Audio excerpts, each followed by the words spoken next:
I have a list of 10 things here. Let's just get to the first one. So documentation. Do you think it's important? Do I think? Yeah, because this is a fight that we always have around here. No, it is important. That's just laziness, I guess. So then, if you don't document...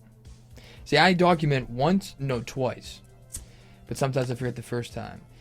You document a decent bit. You were just telling me earlier that you go down. You even come down here after 3 days to see if it's taken off. See, I go just by look and sound. If I see bubbles, it's taken off. I don't need to know a reading of it. But my problem is, I've had it with a couple. I always forget to write down the beginning, and that screws up everything. I've got a lot better, but you definitely need to write down the beginning and the end because you're never going to know what the end product is. Now, the last one I just did, I don't kill my yeast. So if you don't kill your yeast and you add another product to it, it can kick up into fermentation again. And there's a different type of calculation you have to do, and I messed up because I didn't write something down, so I had to basically round what my percent was. Yeah, so documentation is very key, and especially if you're doing more than like 2 brews, which we have like. I personally have like 10 going on at a time, and then as I'm doing it, I'm thinking to myself, I know which glass jug or carboy this is. And I know I just added a little tablespoon of honey. I'll remember to write it down in like in a week or whatever. And you forget. And it usually doesn't happen. And even like the labels on them, you can get real cheap labels to just wrap around the carboy to have. If you wanted to, you could do all your documentation on like just the label that you have on it, like the name of what it is, just exactly what you're doing. I like to have a little booklet, similar to just this year. Just a notepad, and every single page is just a new brew.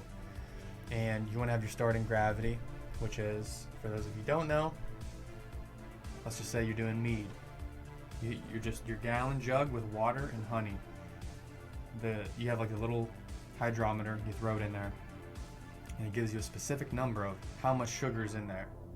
That is obviously very important in making alcohol because process of making alcohol is converting that sugar to alcohol.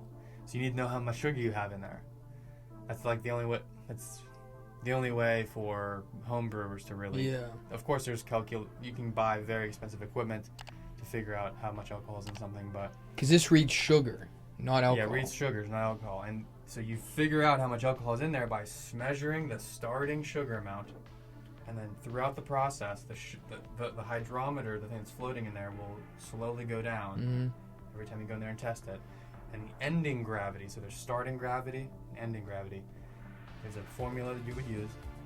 Starting gravity minus the ending gravity times at least 131.25. Ceiling's coming down. Must be. Some people do 135. So, and that kind of gives you your range of how much alcohol is in there. So it's how much sugar was in the beginning, how much was at the end. Subtract those two. Times it by 131.25, or some people do 135, and that'll give you your alcohol percentage.